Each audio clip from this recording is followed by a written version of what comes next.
এখানে আমরা কিছু এক্সারসাইজ আপনার জন্য লিখে রেখেছি। এইখানে আমরা দেখতে পাচ্ছেন যে হ্যাভ হ্যাজ মানে হলো শুধু আছে। আচ্ছা তাহলে am is are plus at in on যদি আছে, আছো, আছেন হয় আর এখন দেখছি যে have has মানেও আছে। তাহলে এই ২ টার মধ্যে কোনো পার্থক্য আছে কিনা? হ্যাঁ, আপনারা আগেই জেনে রাখেন যে এই have has মানে আছে আর আগের যে am is are plus at in on দেখেছেন সেটার অর্থ আছে আপনারা পেয়েছেন সেটার সাথে অনেক পার্থক্য রয়েছে। আর এই পার্থক্যটা আমরা এখন এখানে দেখব। সাধারণত এই ২ টি ওয়ার্ড মানে হ্যাভ হ্যাজ বর্তমান মালিকানার জন্য ব্যবহার হয়ে থাকে। আমি আবার বলছি, সাধারণত হ্যাভ হ্যাজ এই ২ টি ওয়ার্ড বর্তমান মালিকানার জন্য ব্যবহার হয়ে থাকে। অথবা কারো কাছে কোনো জিনিস অধিকারী আছে বা থাকা বোঝায়। এক্সাম্পল দিলেই বুঝতে পারবেন।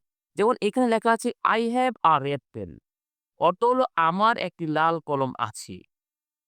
আমি আবারও বলছি I have a red pen অর্থ হলো আমার একটি লাল কলম আছে। এইখানে সাবজেক্ট আমি একটি লাল কলমের মালিক বোঝাচ্ছে। আচ্ছা, সেকেন্ড যে এক্সাম্পল সেটা দেখেন We have two house মানে অর্থটা হলো আমাদের ২ টি বাড়ি আছে। এইখানে দেখেন সাবজেক্ট আমাদের এই যে উই মানে আমাদের ২ টি বাড়ির মালিক বোঝানো হয়েছে।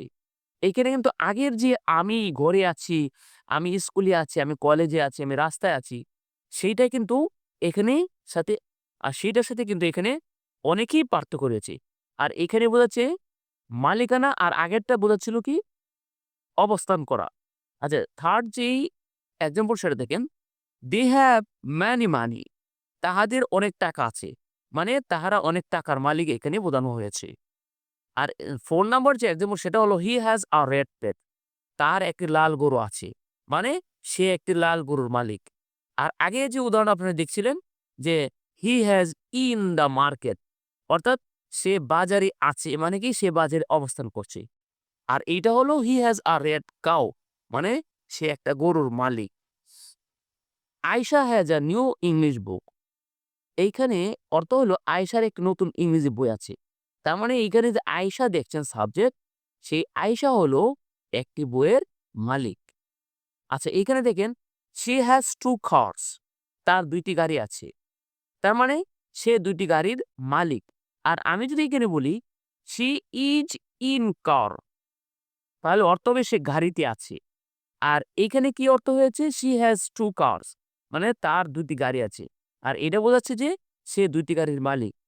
তাহলে আমি বোঝাতে চাচ্ছি যে হ্যাভ হ্যাজ যদিও আছে আর am is are at in on যদিও আছে অর্থ বোঝায় তবে এই হ্যাভ হ্যাজ বোঝাবে মালিকানার জন্যে আর am is are plus at in on বোঝাবে কোথাও কোথাও কাউকে অবস্থান করা।